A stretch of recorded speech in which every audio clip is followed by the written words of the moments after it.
की अवमानना के मामले में इमरान खान और उनकी पार्टी के बड़े नेताओं फवाद चौधरी और असद उमर के खिलाफ गिरफ्तारी वारंट जारी हुआ है। निसार दुर्रानी की अध्यक्षता वाली चुनाव आयोग की 4 सदस्यीय पीठ ने यह वारंट जारी किया है। इसके साथ ही इस मामले की सुनवाई 17 जनवरी तक के लिए स्थगित भी कर दी गई है। इमरान खान और उनकी पार्टी के नेताओं पर आयोग के बारे में अपमानजनक टिप्पणी का आरोप लगा है, जिसके खिलाफ चुनाव आयोग ने पिछले साल पीटीआई के बड़े नेताओं को मानहानि का नोटिस जारी किया था। उधर अपने पड़ोसी अजरबैजान को आंखें दिखाने वाले ईरान ने धमकी के बाद अब दोस्ती का कार्ड खेला है। अजरबैजान में ईरान के राजदूत ने एक इंटरव्यू में बताया कि ईरान ने दोस्त होने के नाते अजरबैजान को इजराइल के खिलाफ आगाह किया है।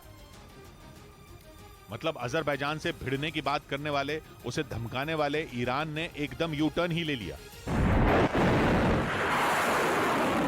ईरान और अजरबैजान पड़ोसी हैं और ईरान के दुश्मन इजराइल से अजरबैजान के अच्छे रिश्ते हैं, इतने अच्छे कि इजराइल अजरबैजान के बड़े हथियार सप्लायरों में एक है। वहीं इजराइल में ज्यादातर तेल अजरबैजान से आता है। ईरान तो ये आरोप तक लगाता है कि अजरबैजान में इजराइल की सेना भी तैनात है।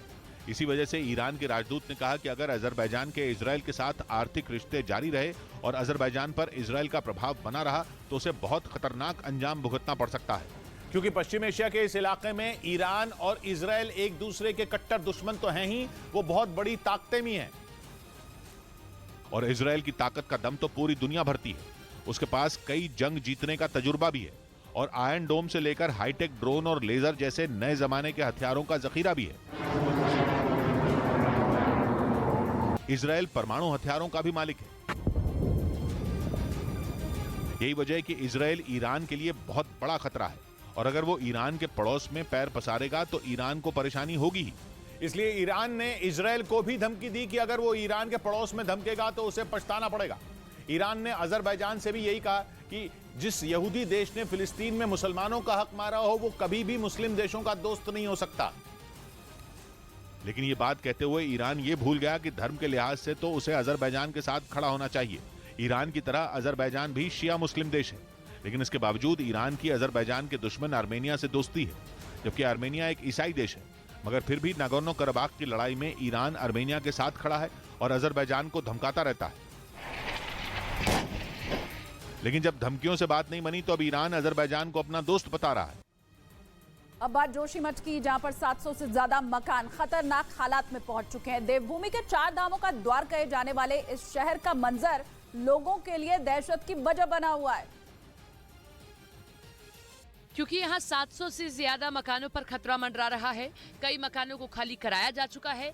जिन मकानों को खाली कराया गया है उनकी हालत काफी डरावनी बताई गई है। छावनी बाजार में सबसे पहले मैं आपको वो सबसे ऊपर की बिल्डिंग दिखाऊंगी। वो बिल्डिंग इतनी जर्जर है कि अगर वहाँ पर पैर रखा जाए तो शायद वो बिल्डिंग जो है वो धड़धड़ा कर नीचे गिर जाए। अब उसके बाद की नीचे की बिल्डिंग में आई है, उसमें इतनी मोटी मोटी दरारें हैं कि दीवार का आगे का हिस्सा जो है वो निकल गया, केवल ईंट हीट रह गई है। क्योंकि उसके नीचे भी अगर आप देखेंगे, जहाँ पर आपको एक लकड़ी का दरवाजा दिख रहा है, उसकी साइड में ऊपर की तरफ जो दरारें हैं वो कितनी गहरी हो गई कि साइड की दीवार तो है ही नहीं, खैर ऊपर आप देखते हैं तो आपको अंदाजा होगा कि कितनी गहरी दरारें जो है वो पड़ गई हैं।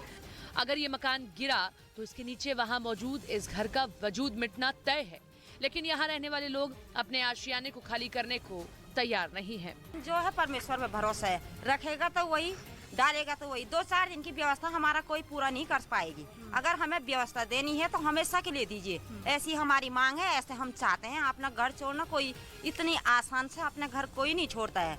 भरोसा भगवान पर है, शिकायतों के साथ उम्मीदें सरकार से हैं।